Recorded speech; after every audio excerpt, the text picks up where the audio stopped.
with other people. And that relates to us as a community, black people, impoverished people as a community. It's important.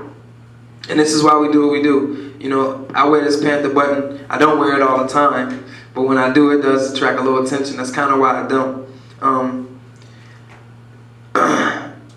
Obviously, the human rights struggle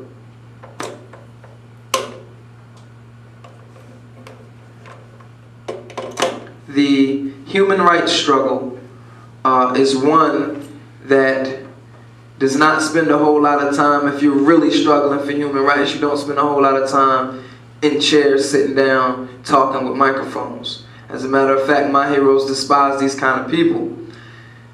But what we must understand, as the Honorable Dr. Huey Percy Newton understood in 1971 when he came out of prison, he began teaching in intercommunal schools.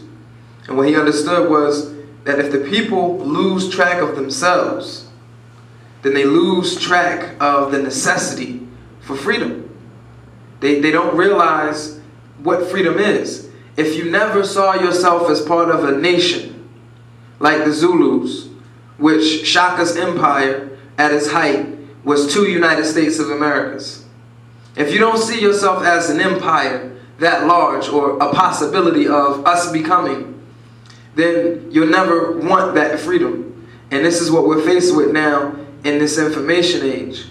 You know, they say if you want to hide something, the best way to do it is to put it right in front of someone. And this is what's happened. It's information overflow. So now, it used to be that if you had a guy walking down the street, said, "Black man is God," everybody turned around. What? Now you can, that's all over the internet. So people are desensitized. And you have a lot of people spewing out a lot of personal ideologies and all this kind of stuff. And what's happened is our scholars, like the Honorable Dr. John Henry Clark, like the Honorable Asa Grant Hilliard III, are being buried through all of this nonsense. And, people out taking a stand. You see people out, and I got no quarrels with, people that protest. But you see people out protesting and marching, and you see nothing happening, and you hear us talking the same kind of language, and they come a dime a dozen. Organizations come a dime a dozen. People come a dime a dozen. And you never really know who's doing what. So at the end of the day, what's required in this age of Aquarius, at the end of this age of Pisces, on the dawn of this age of Aquarius, what's required now at this point is that we must educate everyone on their individual selves. Bringing Africa's history to the forefront allows us to challenge the current views of history for each and every person.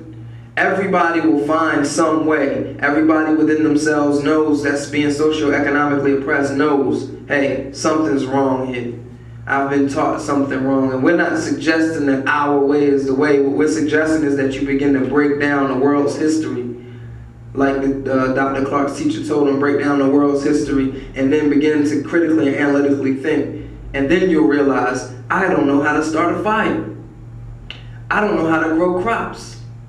My people have control of no raw materials.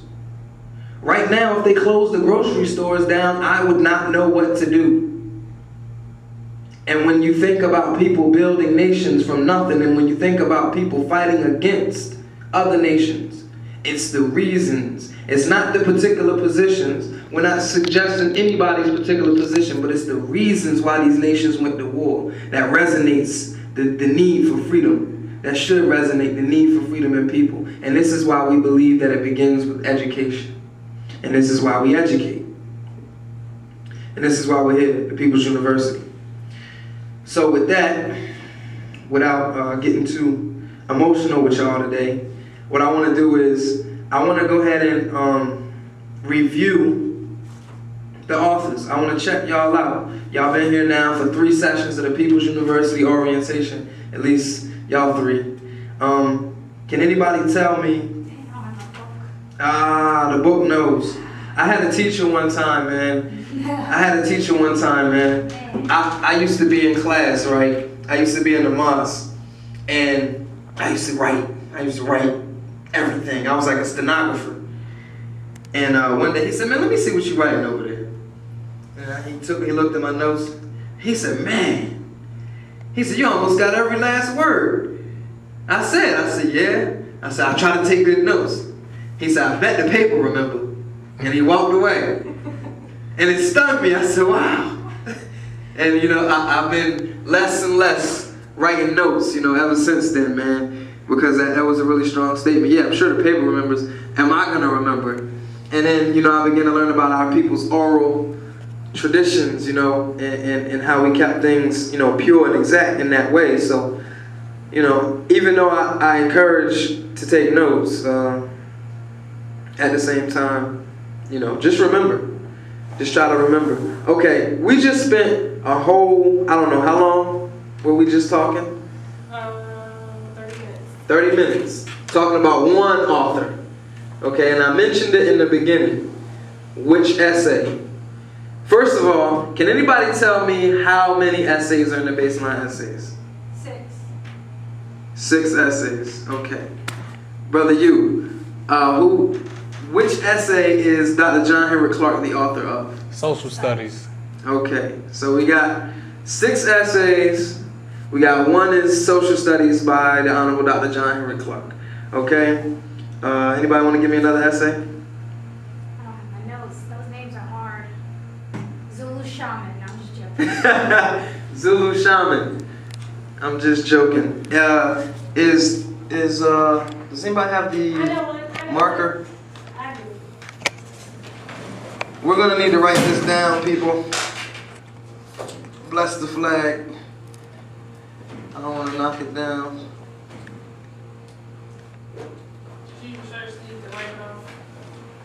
Yeah, I could use my shirt sleeve to wipe it off.